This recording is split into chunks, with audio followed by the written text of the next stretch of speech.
All right, everyone, welcome back into another props video. Gonna be touching on the top season-long bets in the NFL. Let's go ahead and get into it.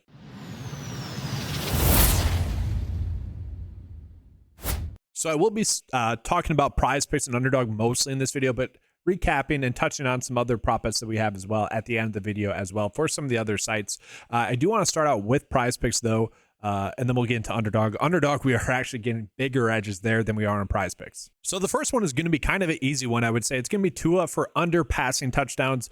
We can see that the PrizePicks line that we are gaining is just a little bit too high. Now, I know what some of you guys are probably thinking. For Tua to average 1.62 passing touchdowns throughout the course of a season, that really isn't that much, which is what we're looking at that with that 17 game average. Now, we do got to remember Tua has had some concussion problems. If he gets one, that might actually take him out for more than one game. And that is always the factor that goes into these season-long prop bets. You do have to think about how likely a player is to potentially get injured. But we can see based off of all the other lines that we have out there, PrizePicks is the clear outlier. Okay, so looking at the average line is getting him about 26.17. And if we were to take out the PrizePicks line, which is vastly higher than everyone else, the average would be closer to 25 flat.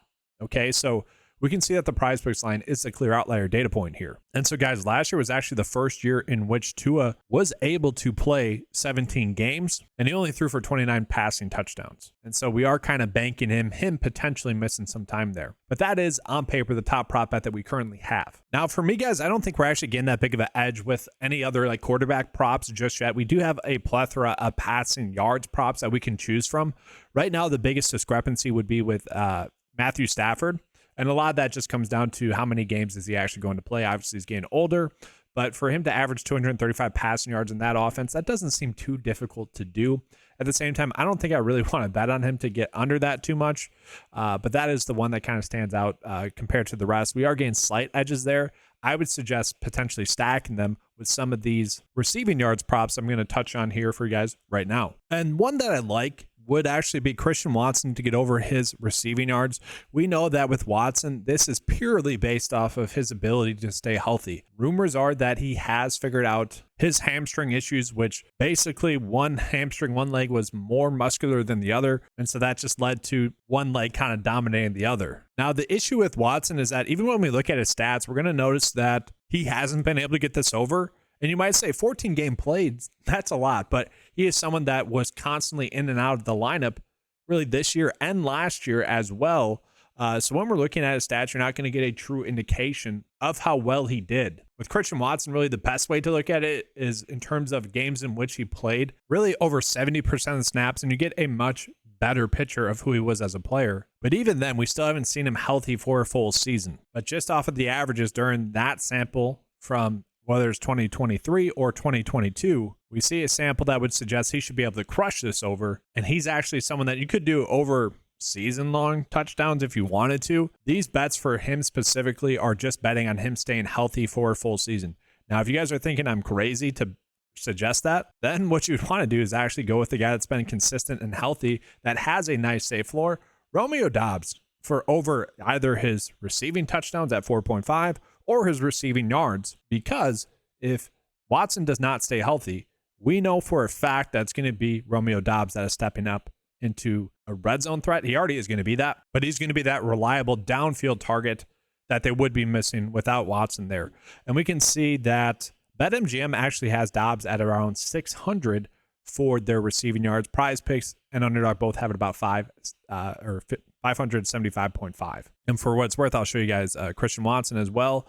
Underdog has their line a little bit higher as well. That's encouraging to me. We are looking at the PrizePicks line, and we are seeing that as the clear outlier there for Christian Watson. Again, if you think he's going to get injured, Doubs would be the go-to then for over his receiving yards. Doubs has actually been someone that has been able to get that over with Christian Watson dealing with those injuries. Now, this is going to be one that some people probably won't like, but I don't like betting on rookies to really dominate. And if we're looking at Mitchell to get 650 receiving yards in that offense that should be run heavy, whether that's Anthony Richardson or Jonathan Taylor running the football a lot, with Joshua Downs and also Michael Pittman Jr. as the 1 and 2s there, I just struggle to see Mitchell being able to dominate. Now, he could have a couple of really spike games that really elevates him to get that over, but this is one where I do struggle to see betting betting the over here. And we can see again, PrizePicks is the clear outlier data point here. And so I do feel comfortable betting Mitchell for the under receiving yards for him. Now, this next prop bet is going to be one where I wouldn't say we need to go crazy with it, but I do like the idea of Jaden Daniels to get over 499.5 rushing yards. Again, we can see the PrizePicks line is going to be the clear outlier data point that we have being pulled in there. Heck, there's the potential to run out a middle here where if you guys are someone that also has access to DraftKings or can have access to DraftKings, you could also bet the under there and hopefully it just gets 500 rush yards. But the reason why I like this over for Daniels is kind of looking at Kyler Murray in his rookie year. Kyler Murray in his rookie year was able to get 544 rush yards, and that was in 16 games played. Now you get another game played. For Daniels to get this, it's only around 29 rushing yards per game. And I bring up Kyler Murray because, well, he's going to have that same, it's going to be kind of the exact same thing for Daniels this year as it was for Murray, where Cliff Kingsbury is being hired on for his first season with a rookie quarterback. And if anything, we know that Daniels is going to be more of a rusher than Kyler Murray was. And so that bet is pretty encouraging to me. Again, I really like the line that we are getting there with Daniels on PrizePicks. Now the next one is going to be Zamir White to get under really 800 rushing yards. I actually don't see the hype with Zamir White this year. Like when you look back at his film from last year, there was nothing really that popped. Now you could argue that sure, he got better as the season progressed. Yes, he is someone that you need to give him a lot of the carries. He's been someone that I've loved to roster for like preseason NFL DFS because he's someone that like consistently gets 3 yards per carry. Now, I don't want to hype up Alexander Madison, but like watching it back, those two were basically the exact same backs last year. That's not even including Madison from 2 years ago when he looked pretty good. Obviously, Madison was dealing with some injuries last year. I just think the hype for Zamir White has gone too far, where I do think it's going to be a split backfield between him and Madison because talent-wise, there isn't a big difference. And maybe Zamir White got better this year. He is still a younger back, but he is someone that I just struggled to see playing well or playing that long. If he is actually going to get that same workload that he had last year as well, down the stretch where he got 17, 22, 20, and 25 rushing attempts, it's just not likely that he's going to be able to be healthy for a full season as well. And now that's going to do it for the PrizePicks props. I will say I don't mind Devin Singletary to get over his rushing yards of 725.5 on PrizePicks, but that doesn't feel like a must bet or anything like that. Let's go ahead and jump into the underdog bets. Now I want to call this out.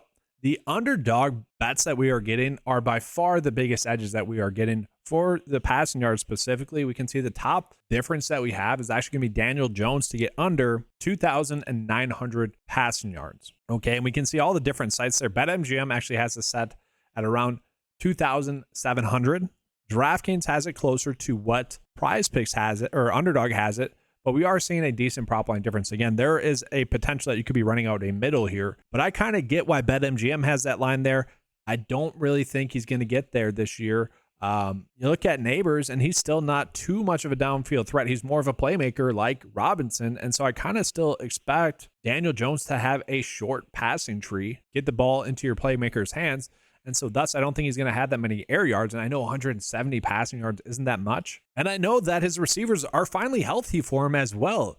I felt bad for Jones because, and to Giants fans in general, because they'll draft a receiver pretty early and that receiver gets injured. And so I honestly, fingers crossed for Neighbors not to get injured. I hope that curse is broken this year. But Daniel Jones, you just look over his career, because he's a running quarterback, he is a little bit more susceptible to missing games. And so when that occurs, obviously it's going to be less likely for him to get his over passing yards then. Again, I will say, I think this is a good middling opportunity. Again, if you are someone that potentially has access to both PrizePicks and a regular sports book, maybe you're someone that is going to be taking a trip to a spot where it's going to be legal. Maybe you're someone that can take a trip to a spot where it's going to be legal.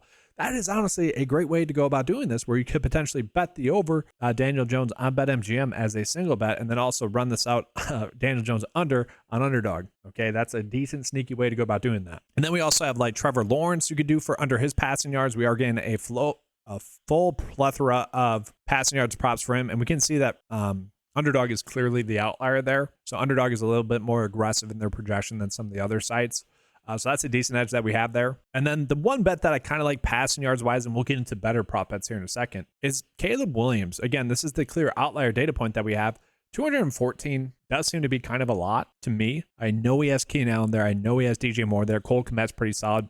A lot of people are excited about Rome Odunze as well. I'm someone that really struggles with rookies in terms of getting excited for them, because most of the time the investment that we have to make, like in DFS or fantasy football, or in this case for season long props, is a little bit too high. And I kind of agree with these lines much more than I do with the underdog line that we are getting. I would say these ones are much more correct. And so I would agree that the under is probably the way to go on underdog. So the first prop bet that really stands out to me is actually going to be Austin Eckler for over his rushing yards. But I will say, if you want to do his receiving yards as well, you could do that. And so first and foremost, we just look at the prop line difference that we're getting for Eckler between some of the other sites. We're going to see that the underdog line is the one that's a little bit too low.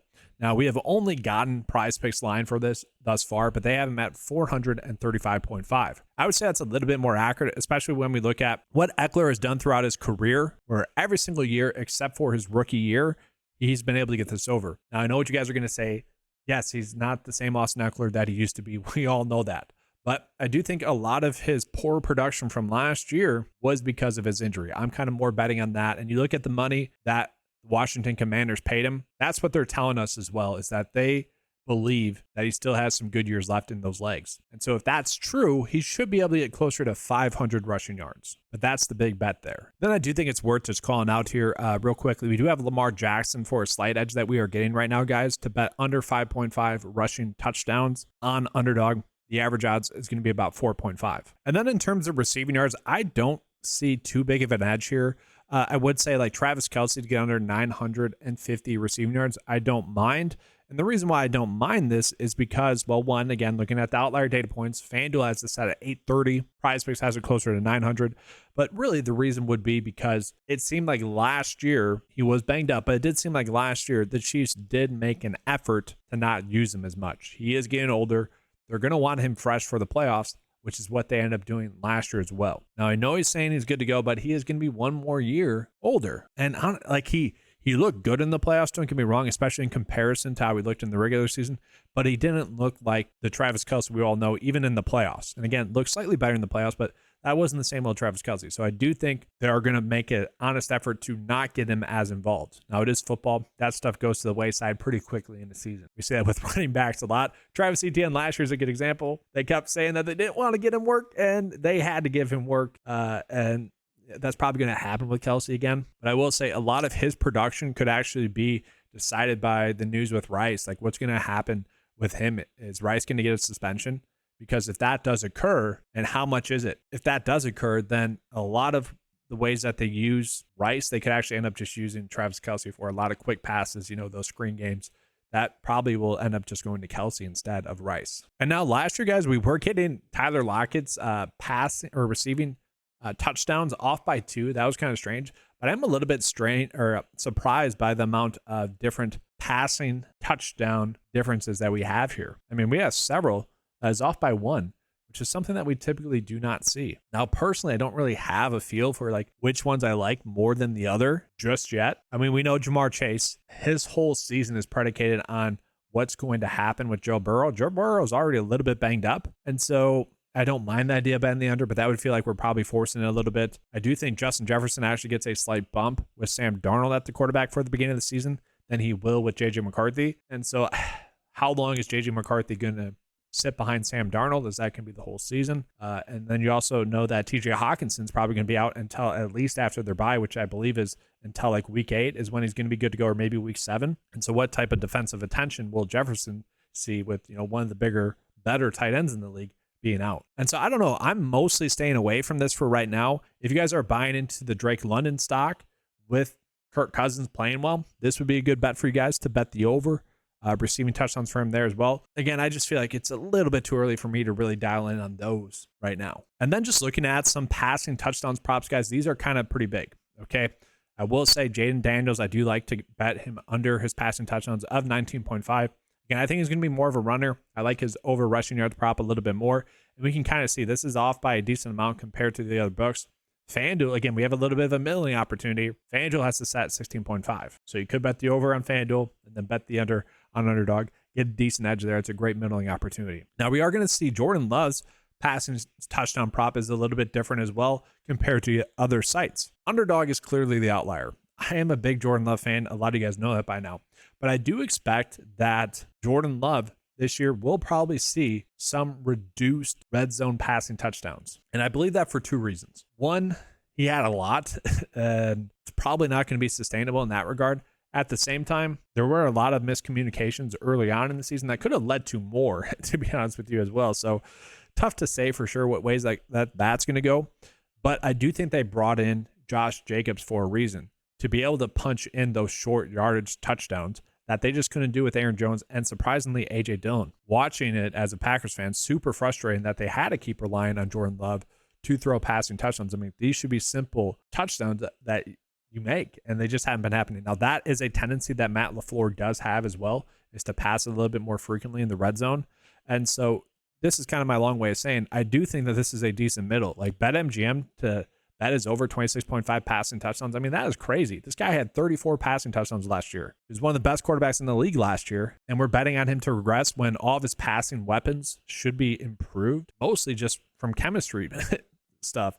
Like a lot of what people bashed Jordan Love for at the beginning of the season or middle of the season was his other teammates running the wrong routes or just not having correct chemistry, where he's throwing to one shoulder and the receiver or tight end is turning to the other shoulder or stopping a route a little bit shorter than he was expecting. Once that stuff got buttoned up, cleaned up, we saw that offense really start to excel, especially in the playoffs. So that is one that I am slightly struggling with. I do think it's just a good middling opportunity though. And then before I get into kind of my favorite bets, giving you guys kind of the bets of the year, if you will, for this video, I probably will be coming out with another one before the season ends. TJ Watt for his sacks as well is a little bit too high on Underdog. Now it's only going to be in comparison to PrizePicks. That's another little middling opportunity that we have to run out. All right, so let's go ahead and stick with the Underdog bet of the day or season, if you will. Going to be doing that Caleb Williams under his passing yards. I think that's a good one. Another one as well is going to be his teammate. That should correlate as well. Roma Dunze for under his receiving yards. If you look at this line compared to PrizePicks, it is off by 50. And again, I don't really trust rookies too much, especially rookie receivers that are probably fourth in the pecking order, if not fifth. And so he's going to be someone that is tough to get to. If he gets this over, it's going to be because DJ Moore or Keenan Allen gets injured. So that's a tough one for me to see. So I do like that. Again, going to be running out the middles then with TJ Watt here as well, where we're going to be betting the over on PrizePicks, betting the under on Underdog, because that is a big prop line difference that we have there. Jaden Daniels under his passing touchdowns. Again, that's a little bit too high in comparison to other sites. And painfully enough, Jordan Love's passing touchdowns is a little bit too high on Underdog this year. Again, I really like the idea of betting the over of 26.5 passing touchdowns on BetMGM. That should be a good bet as well. So just want to toss it in there. We'll get into that in a second, though. You got Austin Eckler for over his rushing yards. I think that's a decent edge that we have there as well. And then Daniel Jones, lower for his passing yards.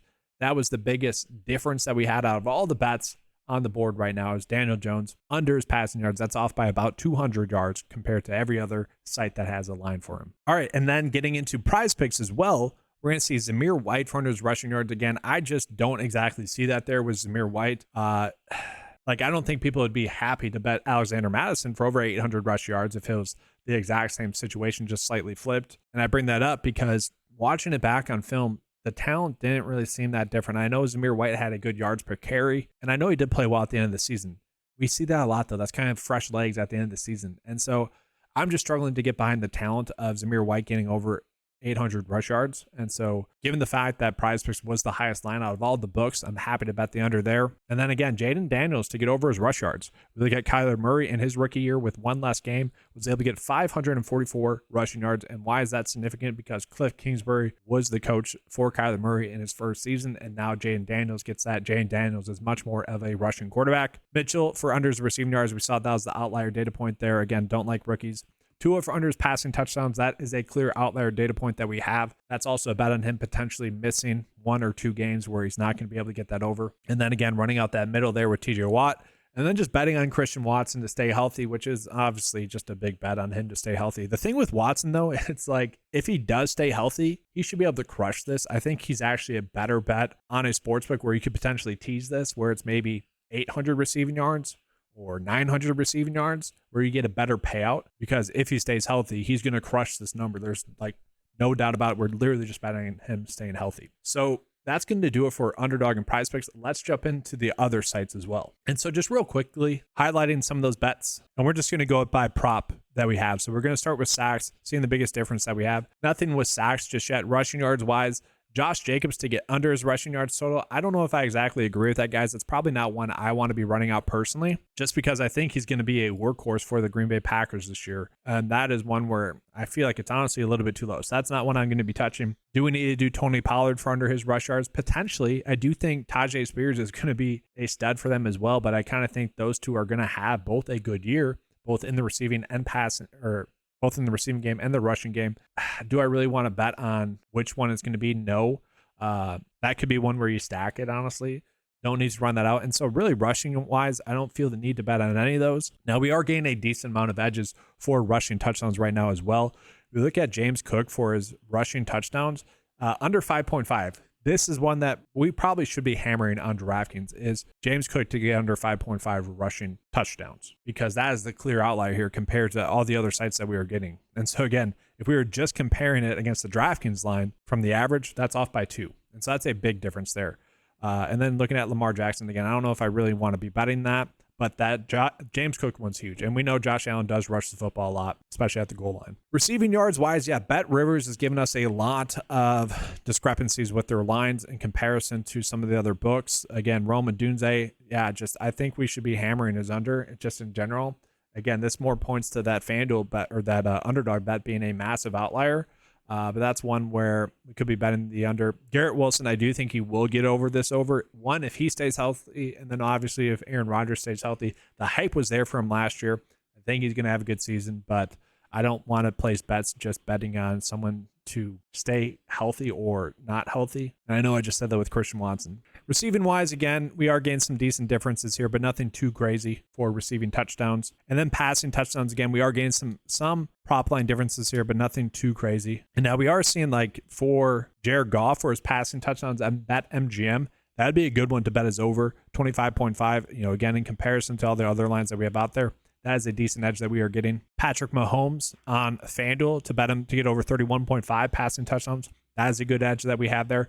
Again, if we're just comparing these against some of the other lines there, that is a good edge. And really, I'm looking at this, guys, I'm seeing a lot of bets here where FanDuel and Underdog are off by 3, by a decent amount of their bets here.